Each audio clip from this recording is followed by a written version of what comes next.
Your brother married so well. And you, Sam, when are you going to give us that joy?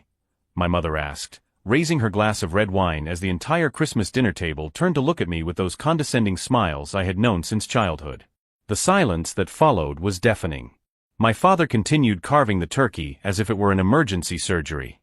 Marcus, my younger brother, adjusted his expensive tie and smiled in that way he always did when he knew I was about to be publicly humiliated. His wife, Jennifer, held his hand under the table, showing off that $15,000 engagement ring that my mother never tired of photographing for Instagram. I carefully placed my fork on my plate, feeling all eyes on me. The question echoed in the air like an accusation disguised as maternal curiosity. I got married yesterday, I replied calmly, watching the expressions change around the elegantly decorated table. My name is Sam, I'm 32 years old, and I just dropped the bomb I'd been holding onto for 3 months. The shock was immediate and visceral. My mother almost dropped her glass. My father stopped chewing mid-bite. Marcus blinked several times, as if processing a foreign language. What did you say? Jennifer whispered, her voice higher than normal. I got married yesterday. To Emma. At the little church of St. Michael's in Burlington. You all got the invitations in April, I replied, keeping my tone casual as I took a sip of water. Confusion spread across the table like wildfire. My mother shook her head frantically. That's impossible, Samuel. We never received any invitation. You know I wouldn't miss my son's wedding for anything in the world. There it was. The lie I had been waiting for months. The denial that confirmed all my darkest suspicions about this family that had always treated me like an extra in Marcus's life. Throughout my childhood, I learned that our home functioned like a theater where Marcus was the undisputed star and I was, at best, the stagehand who kept everything running smoothly behind the scenes. When he won soccer trophies, I carried the medals to the car. When he needed help with math, I stayed up all night teaching him algebra so he wouldn't lose his scholarship. When he brought Jennifer home to meet the family, I was relegated to making dinner while they posed for photos in the living room. I never complained. I just accepted that this was how our family dynamic worked. One sun shone, the other supported the shine. Moving to Vermont after college wasn't rebellion. It was survival. Building my career as a software engineer away from Marcus's constant spotlight gave me room to breathe, to discover who I was when I wasn't being measured by his standard. Emma came into my life like a revelation. She saw me. She really saw me. Not as someone's brother, not as another man's shadow, but as Sam. Just Sam. And that was enough for her. When she asked for my hand in June, on a walk by Lake Champlain, I said yes without hesitation. We planned a simple, intimate wedding with 20 people who truly knew our story. The only wish I kept secret, stupid and stubborn, was that my family would show up. That maybe, for the first time in my life, they would choose to be there for my moment. I sent the invitations in April. With delivery confirmation. I checked the tracking codes obsessively. When everything appeared as delivered, I allowed myself to believe. Then came the silence. Weeks of silence. No calls, no messages, no response. The wedding took place. 20 people celebrated with Emma and me. My family was not among them. For 3 months, I tried to justify it. Maybe the invitations got lost. Maybe there was a misunderstanding. Maybe they were planning a surprise. But looking at the shocked faces around this table, a darker truth began to take shape. Someone had made sure those invitations were never seen. And I already suspected who. Are you sure you never received anything? I asked, taking my phone out of my pocket. Because I have the delivery receipts right here. If you're enjoying this story of family and secrets, don't forget to subscribe to the channel to find out how this revelation will shake the foundations of this house forever. What I was about to show them would change everything. And Marcus, for the first time in his life, couldn't smile. The tension in the room intensified as I opened the postal tracking app. Marcus shifted uncomfortably in his chair, adjusting his tie for the second time in 2 minutes. Jennifer held his hand tighter, her knuckles turning white.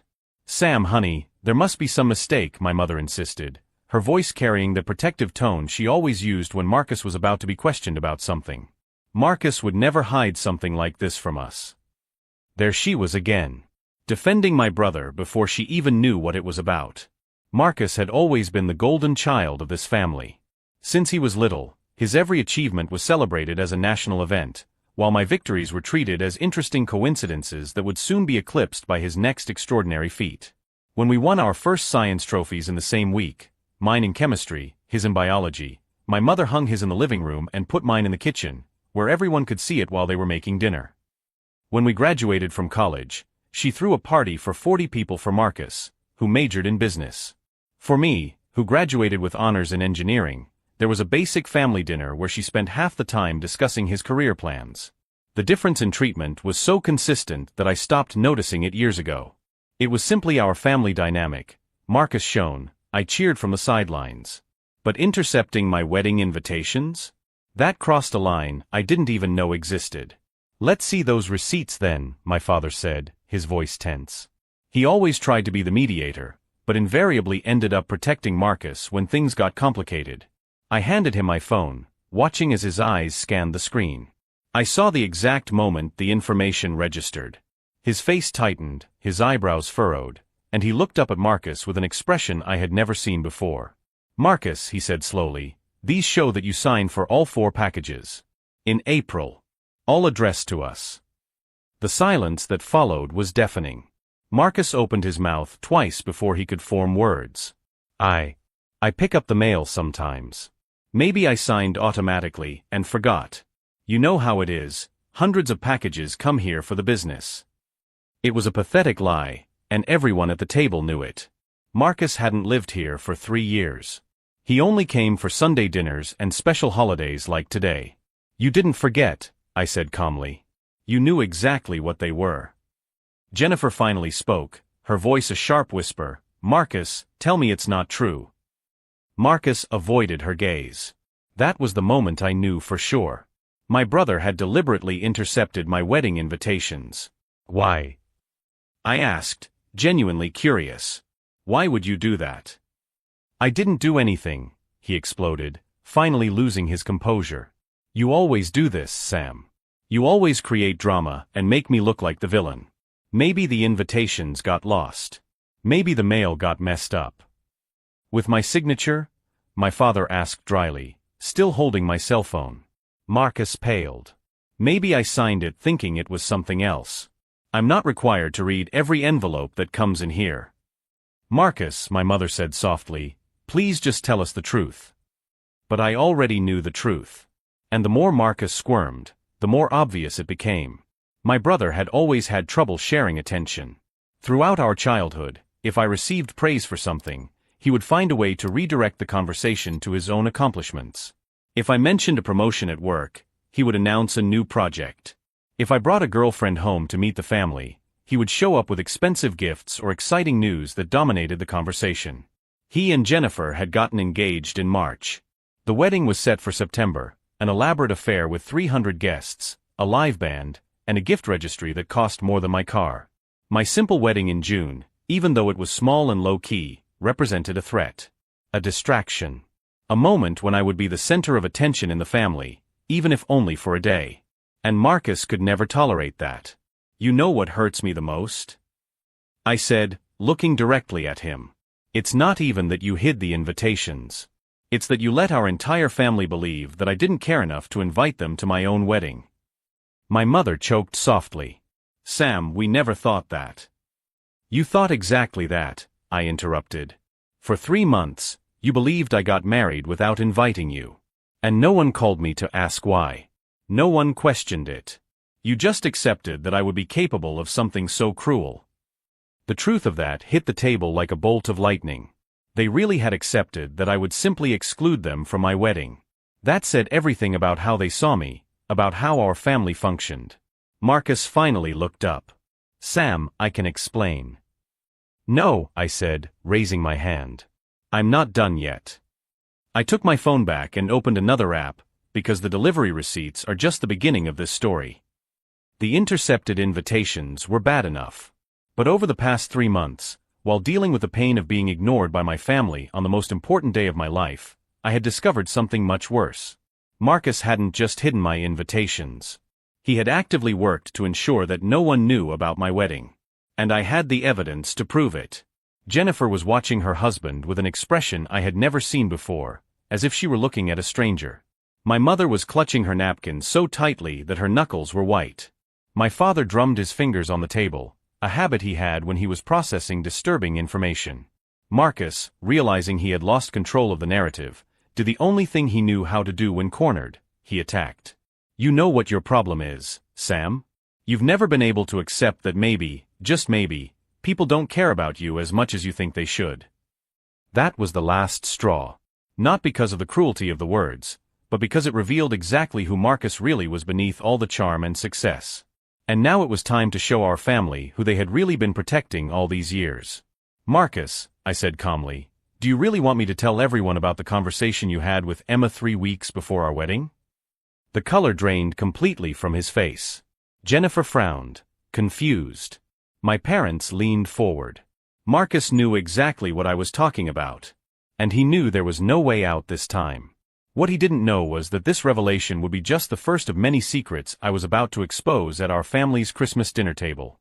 The mention of the conversation with Emma made Marcus choke on his wine. Jennifer looked at him with growing confusion, but my mother immediately went into protective mode. Sam, whatever you think happened, I'm sure there's a reasonable explanation, she said, using that maternal tone she always reserved for defending Marcus from any accusation. You're right, Mom. There is a reasonable explanation, I replied, opening the recording app on my phone. Marcus called Emma 3 weeks before our wedding. At 2 a.m. Drunk. The silence that followed was different from the previous ones.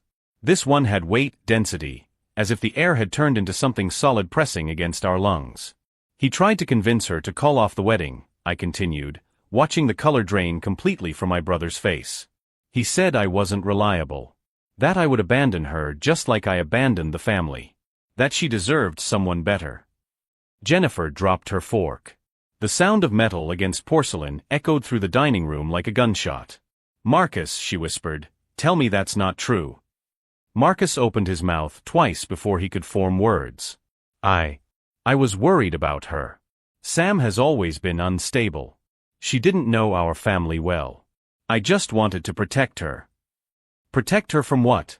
I exploded, finally losing the composure I had maintained throughout the evening. From being happy? From marrying someone who loves her? Or protect her from disrupting your perfect plans? That's when the truth really came out. Marcus stood up abruptly, knocking his chair backward. You want to know the truth, Sam? The truth is that you've always been a failure. You've always been second choice. Emma will realize that eventually, just like all the others. The blow was accurate and calculated. Marcus knew exactly where to aim to cause the most damage.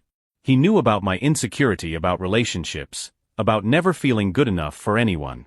Jennifer got up from the table so quickly that she almost knocked over her wine glass. How dare you? She yelled at Marcus. How dare you talk about your own brother like that? Jennifer, you don't understand, Marcus tried to defend himself. Sam always manages to make everyone feel sorry for him. He's manipulative. I'm manipulative? I replied, a bitter laugh escaping my throat. Marcus, you intercepted my wedding invitations. You called my fiancée at 2 a.m. trying to sabotage my relationship. And I'm the manipulative one. My father finally found his voice. Marcus, sit down. Now. No, Marcus replied, his mask of the perfect brother finally slipping completely. I'm tired of pretending Sam is the victim of something. He's always been jealous of my success. He's always tried to compete with me. And when he finally got something good in his life, he wanted to steal my moment too. Your moment? I asked, genuinely confused. Marcus, my wedding was in June. Yours is in September. How does that steal your moment? Because, he exploded. Because for 3 months everyone would be talking about your stupid wedding instead of mine. Because Mom and Dad would be spending emotional energy on you when they should have been focused on supporting me in my most important moment. There it was. The full confession. It wasn't a misunderstanding or an accident. Marcus had deliberately sabotaged my wedding because he couldn't bear to share the family's attention, even for a few months. Jennifer stood next to the table, tears streaming down her face. Marcus, how can you be so cruel? He's your brother. He's not my brother, Marcus spat. He's dead weight that this family has been carrying for 32 years. The silence that followed was absolute. Not even the ticking of the wall clock could be heard over the tension that filled the room. My mother had her hand over her mouth, her eyes wide with shock. My father had his head in his hands. Jennifer was crying silently, looking at Marcus as if she were seeing a stranger. And me? I felt strangely calm, as if all the pieces of a 3-decade-long puzzle had finally fallen into place. "Thank you, Marcus," I said softly, "for finally being honest about how you feel." "Sam," my mother tried to interject, "he didn't mean it." "Yes, he did," I replied, still looking directly at my brother. "And you know what? I prefer it this way. I prefer honest cruelty to kind lies." Marcus was breathing heavily, his face red with anger and wine. "Great. Now that everyone knows the truth, maybe we can stop pretending we're a happy family." "You're right," I agreed, slowly getting up from the table. "Let's stop pretending." That's when I picked up my phone again and opened a new folder of files. "Because intercepting my wedding invitations and calling Emma weren't the only things you did, Marcus. They were just the most recent." All eyes turned to me. Marcus frowned, confused. Over the past 3 months, while I was trying to understand why my family had abandoned me on the most important day of my life, I made some interesting discoveries. I swiped across the screen, opening a series of screenshots and documents. For example, I found out why Emma and I had so much trouble getting approval for the loan for our new house. Someone had made several inquiries into my social security number without my authorization, which significantly lowered my credit score. Marcus turned pale. I also found out why my former boss at the Boston consulting firm said I had burned bridges with them when I tried to return last year. Apparently, someone called pretending to be me, was extremely rude to the secretary, and canceled an interview at the last minute. Jennifer looked at Marcus with growing horror. "Marcus, don't tell me." "And I found out," I continued, my voice growing firmer with each word, "why Sarah, my ex-girlfriend from 2 years ago, suddenly broke up with me after meeting my family on Thanksgiving. Apparently, someone told her some truths about my personality that made her question everything about our relationship." My father lifted his head from his hands, looking at Marcus with an expression I had never seen before. "Marcus," he said slowly, "tell me this isn't true." Marcus tried to regain his composure, but his voice came out shaky. "Sam is making things up. He always does that when he wants attention." "I'm making things up?" I asked, tapping the screen of my phone. "Because I have here the call log from your phone that Jennifer kindly shared with me last week when I mentioned I was investigating some discrepancies."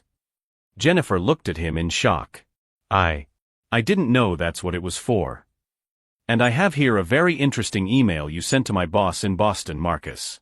Signed with my name, of course, but sent from your personal IP. Apparently you didn't know that emails can be traced." Marcus sat down heavily, his arrogance finally crumbling. "Sam, I can explain." "No," I said firmly. "You can't. Because there is no explanation for 3 decades of systematic sabotage. There is no explanation for deliberately trying to destroy every relationship I've tried to build." I looked around the table, finally seeing the recognition in my family's eyes. It was no longer possible to deny or minimize. The evidence was overwhelming and indisputable. "But you know what hurts me the most, Marcus?" I asked, my voice returning to that calm tone I had used all evening.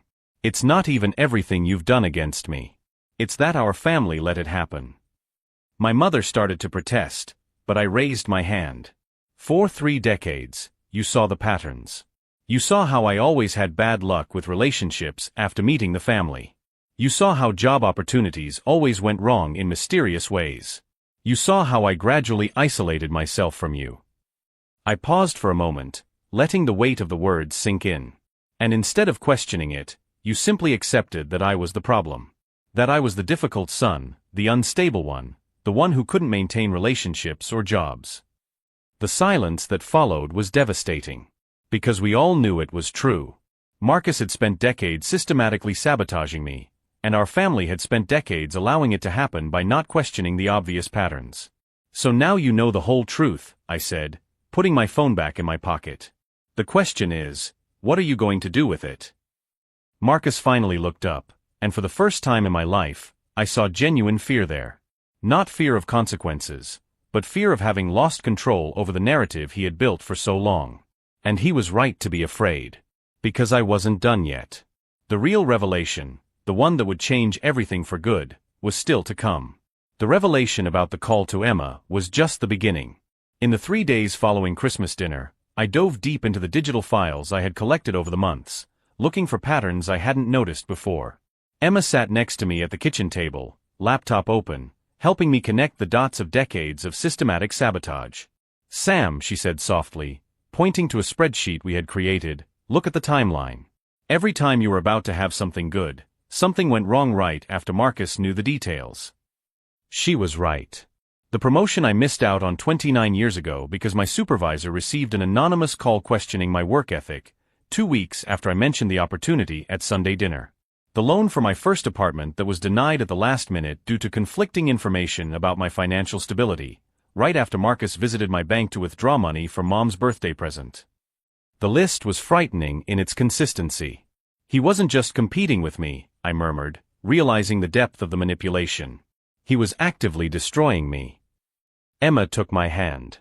"The question is, what are we going to do about it?" For years, I had been reactive. Always trying to recover from the blows, always trying to rebuild what Marcus had torn down. But now, for the first time, I had the opportunity to be proactive. I started by calling people from my past. Former coworkers, old bosses, even Sarah, my ex-girlfriend who broke up with me after meeting my family. Sarah answered on the 3rd try. Her voice was tense, cautious. "Sam? Why are you calling after 2 years?" "Sarah, I need to ask you a very specific question. On Thanksgiving in 2022, when you broke up with me, you said you had discovered some things about my character. Can you tell me exactly what they were?" There was a long pause. "Sam, that was a long time ago. Please. It's important." She sighed deeply. "Your brother came to see me a few days after that dinner. He said he was worried about me. He told me about your tendencies." "What tendencies?" "He said you had a history of anger issues. That you had been violent with previous girlfriends. That my friends and family would be in danger if I stayed with you." My hand clenched the phone so tightly that my knuckles turned white. "And you believed him?" "He seemed so sincere, Sam. And he was your brother.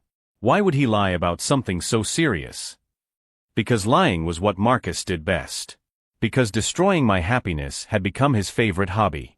After I hung up, I called my old boss in Boston, Michael Richardson.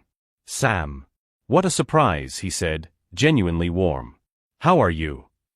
"Michael, I need to clear something up about that situation in 2023. When I canceled the interview at the last minute." "Oh, that mess. Look, Sam, it was really weird. You were very rude to my secretary, said you didn't need the job anymore because you had found something better, and hung up on her." "I never called your secretary, Michael." Another long pause.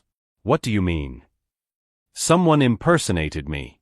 Someone who knew enough details about my life to be convincing." I spent the next hour explaining the situation to Michael. By the end of the call, he was visibly upset. "Sam, if this is true, this is criminal. Impersonation, interference with employment opportunities. You need to document all of this." That's exactly what I did. With Emma's help, I created a complete dossier. 17 years of documented sabotage. Dates, times, witnesses, digital evidence. As we worked, my phone rang. "Marcus." "Hey bro," his voice sounded strangely excited. "Just wanted to apologize for what happened at Christmas. I think the wine went to everyone's heads." The audacity was impressive. 3 days after being exposed as a manipulative sociopath, he was trying to normalize the situation. "Marcus," I replied calmly, "you intercepted my wedding invitations. You called my wife at 2 in the morning trying to convince her to leave me."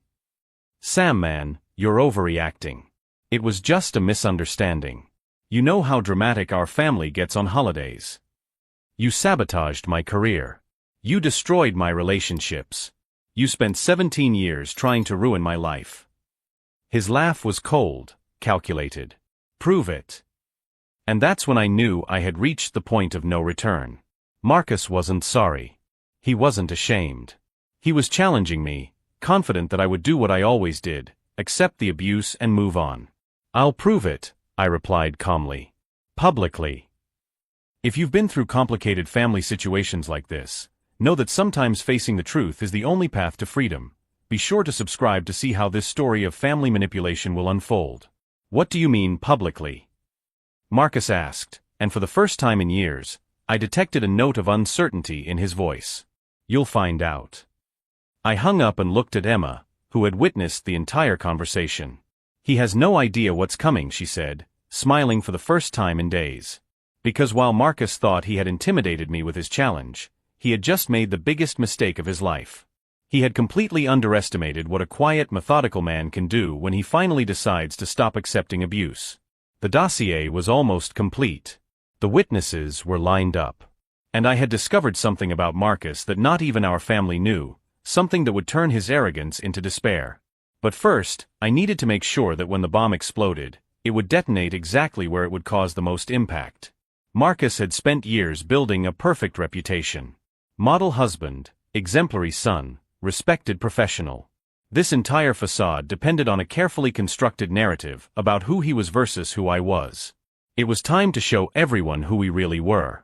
And unlike all the other times Marcus had attacked me, this time I wasn't alone. Emma wasn't just my wife, she was a corporate lawyer. She knew exactly how to document evidence in a way that would be indisputable in any courtroom. "Sam," she said, closing her laptop after we finished the dossier, "once you do this, there's no turning back. Marcus will never forgive you. Your family may choose sides. Are you prepared for the consequences?" I looked out the window of our small house in Vermont, thinking about all the years I had spent trying to be the perfect son for a family that never saw me that way. "Emma, I spent 32 years being destroyed little by someone who was supposed to protect me. The consequences are already happening. The difference is that now they're going to happen to the right person." The next morning, I started making calls. First to Jennifer, Marcus's sister-in-law. Then to some of his co-workers. Next, to the planner of their wedding in September. Each conversation was careful, factual, documented. I wasn't spreading gossip or seeking emotional revenge. I was presenting evidence and allowing people to draw their own conclusions. Marcus didn't know it, but his perfect life was about to be examined under a microscope. And when all the lies and manipulations came to light, he would discover that being the favorite son would not protect him from the consequences of being a sociopath. True justice would not be swift or dramatic. It would be systematic, inevitable, and utterly devastating. And unlike all his attacks against me, this one would be completely deserved. On the Monday after our phone conversation, I began to execute my strategy with surgical precision. The first call was to the Human Resources Department of the consulting firm where Marcus worked as Director of Development. "Good morning, I'd like to speak to someone about reports of professional misconduct," I said calmly to the receptionist. "One moment, please. I'll transfer you to our Director of Corporate Ethics." Margaret Walsh answered with a professional but curious voice. When I mentioned that I had documented evidence of an employee using corporate information to interfere in the personal lives of others, her attention became immediate and focused. "Sir, these are very serious allegations. I need you to understand that our company has zero tolerance for any form of harassment or misconduct." "I understand perfectly, Margaret. That's why I've documented everything meticulously. I can email you 17 years of evidence, including call logs, screenshots of messages, and witness statements." The silence on the other end of the line was revealing. 17 years. Yes. Systematic and repetitive behavior. I believe it constitutes a troubling pattern that your company would want to investigate before it becomes a legal liability. 2 hours later, I sent the complete dossier. Not just to Margaret, but to the entire executive board of the company. In corporate systems, information is power, and I had just given them a legal time bomb wrapped in irrefutable evidence. The second call was to Jennifer. Her voice was choked up when she answered. "Sam? How are you?" "Jennifer, I need to talk to you about something important. Can I come over?" "Marcus isn't home. He's staying with his mother for a few days. I think he needs some space to think." "Interesting. Marcus's Christmas stunt was already causing cracks in their perfect marriage. An hour later, he was sitting in Jennifer's modern kitchen, watching her leaf through a printed folder containing all the documentation he had compiled. "Sam," she whispered, her hands trembling as she turned the pages. "Is all this true? Every date, every incident, every witness. Jennifer, do you remember when you mentioned that Marcus always knew intimate details about my relationships? Details I had never shared with my family." She nodded slowly, her eyes filling with tears. "He didn't discover them by accident. He obtained them through manipulation, emotional blackmail, and in some cases, by invading people's privacy." Jennifer closed the folder and looked directly at me. "What do you want me to do?" "I want you to protect yourself. Marcus isn't who you think he is. And when he finds out his world is falling apart, he'll try to use you as a human shield." On Wednesday, my phone rang. It was Michael Richardson, my former boss from Boston. "Sam, I need to tell you something. I called some colleagues after our conversation about that incident in 2023. I found out that your brother did much more than just cancel that interview." My stomach clenched. "What do you mean?" "He created a fake LinkedIn profile impersonating you. He used that profile to send inappropriate messages to several professional women in the field. When they searched for your real name afterward, they found your legitimate information and reported you to their companies." The depth of the sabotage was even worse than I had imagined. Marcus wasn't just interfering in my life, he was actively destroying my professional reputation by creating false evidence of misconduct. "Michael, would you be interested in testifying about this in court?" "Absolutely. This is criminal defamation, Sam. Impersonation with intent to cause harm. You should sue." On Thursday, the bomb exploded.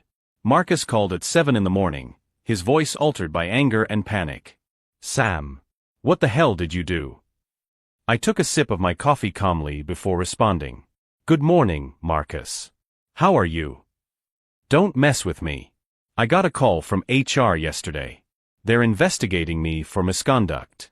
I'm suspended from work until further notice." That's strange. Why do you think that happened?" "Because you spread lies about me. You twisted everything to make me look like a monster." "Marcus, I just presented documented facts. If they're investigating you, it's because they found reason to believe the evidence is legitimate." "Jennifer left me, Sam. She changed the locks on the house. She won't let me see the kids." There it was. His perfect life was finally collapsing under the weight of the truth. "That's too bad," I replied genuinely. "Children shouldn't have to suffer because of their parents' actions." "Stop it. Stop acting like you're the victim. You orchestrated all of this." "I didn't orchestrate your actions, Marcus. I just documented them. You created this problem over 17 years of destructive behavior." There was a long silence. When Marcus spoke again, his voice was broken. "Sam, we are brothers. We've always been family. You can't do this to me." For the first time in our conversation, I felt a twinge of something like pity. But I remembered Emma's choked voice after his call. I remembered the years of missed opportunities. I remembered my empty wedding because my own family chose not to show up. "Marcus, family doesn't do what you did to me. Family protects each other. Family celebrates each other's successes. Family shows up for the important moments." "I can change, Sam. I can be different." "Maybe you can. But that doesn't change what you've already done. And it doesn't protect me from you doing it again in the future." "Please," he whispered. "Tell me how I can fix this." That's when I revealed my final card. "Marcus, do you remember when you asked me how I could prove everything I was alleging?" "Yes." "Well, while you were busy trying to destroy my career and relationships, I was busy educating myself. Emma isn't just my wife, Marcus. She's a lawyer specializing in corporate crime." The silence on the other end of the line was absolute. "Every single one of your actions constitutes a federal crime. Impersonation, interference with employment opportunities, criminal defamation, systematic harassment. Emma spent 3 months building a case that any federal prosecutor would be proud to present." Marcus choked audibly. "But here's what you don't understand, brother. I don't want to see you in prison. I want you to become a better person. So you have a choice. What choice? He whispered. You can accept full responsibility for your actions. Make a public confession. Enter serious therapy. Pay restitution to everyone you've harmed. And stay completely out of my life. I paused for a moment, letting the weight of the words sink in. Or Emma sends our dossier to the FBI on Monday morning, and you explain your actions to a federal grand jury. The sound of Marcus's heavy breathing echoed through the phone for almost a full minute. Sam, he finally said, would you really do that? Would you destroy our family completely? Marcus, our family was destroyed the moment you decided that sabotaging my happiness was more important than being my brother. I'm just making official what you created. After I hung up, I sat in silence for several minutes. The feeling wasn't one of triumph or satisfaction. It was one of completion. Like closing the last page of a very long and very painful book. Emma walked into the kitchen and put her hand on my shoulder. How do you feel? Tired, I replied honestly. But free. My phone buzzed with a text message. It was from Jennifer. Sam, I found more stuff in Marcus's office. Files with information about you going back to college. He kept everything. Like it was an obsession. I looked at Emma, who had read the message over my shoulder. Emma, I think the situation with Marcus is even worse than we thought. What if this is just the tip of the iceberg? She squeezed my hand. Then we'll find the rest of the iceberg and make sure it never hurts anyone again. As the sun set over Vermont, I prepared myself to discover how far my brother's destructive obsession really extended. Because something told me that the last 17 years were just the beginning of the story. The true extent of his manipulation was about to be revealed, and when it was, it would change not only our family, but several others we never suspected were involved. 6 months later, I got a call from Jennifer. Her voice was different, firmer, more confident. Sam, you need to know. Marcus is definitely out of a job. The corporate investigation found evidence of misconduct dating back 5 years. They've taken legal action. I felt no satisfaction, just quiet relief. How is he handling it? Not very well. He's living with his mother. The divorce was finalized last week. I got full custody of the children.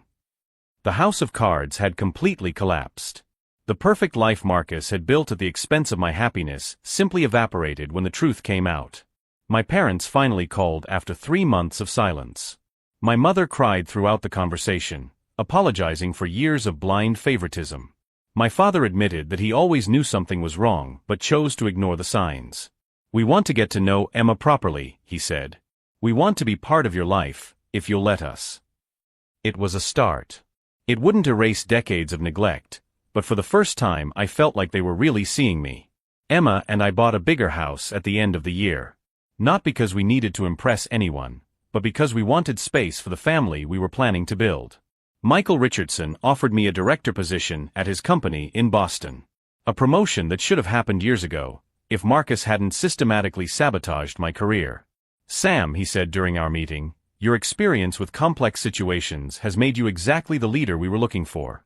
Ironically, everything you've been through has prepared you perfectly for this position. Sometimes adversity forges character in ways that success never could. Sarah also got in touch. She was engaged to someone new, but she wanted to apologize for not questioning Marcus's lies at the time. I should have trusted you, she said. You never gave me any reason to doubt you. I forgave her because holding a grudge only hurts the person carrying the weight. The most surprising thing was discovering that Marcus had done this to other people as well. 3 of my ex-girlfriends, 2 coworkers, even some college friends had received calls or messages from him over the years, planting doubts about my character. Jennifer found entire files on his computer. Detailed spreadsheets about my life, important contacts, strategies to isolate me socially. It was clinical-level obsession. He needs professional help, Jennifer confessed. This goes far beyond normal sibling jealousy. I agreed to pay for Marcus's therapy, but on one condition: he had to publicly admit what he had done and genuinely seek help. At the end of December, I received a handwritten letter from him. 2 pages of shaky handwriting, admitting to every act of sabotage, every lie, every attempt to destroy my happiness. I don't expect forgiveness, he wrote. I just hope that one day you will believe that I am genuinely sorry and working to be a better person. I kept the letter. Not as a trophy, but as a reminder that people can change, even after causing so much damage. The real victory wasn't seeing Marcus lose everything. It was rebuilding my life based on truth instead of lies. It was choosing my own family, Emma, her parents, the friends who really knew me. The most powerful revenge isn't destroying those who hurt you. It's creating a life so authentic and fulfilling that what they did becomes irrelevant. Emma is pregnant now. Our first child will be born in July. When I hold that child for the first time, I'll know that I've finally broken the toxic cycles that haunted me for decades. If this story touched your heart, please like it and subscribe to the channel. We all deserve relationships based on true love, not manipulation. Marcus tried to destroy me for 17 years. In the end, he only taught me the priceless value of people who choose to love you unconditionally. The last I heard, he was working in a small bookstore, living modestly, and attending therapy regularly. Me? I'm building the kind of legacy he could never sabotage, a family based on truth, mutual respect, and unconditional love. The best revenge is turning poison into medicine.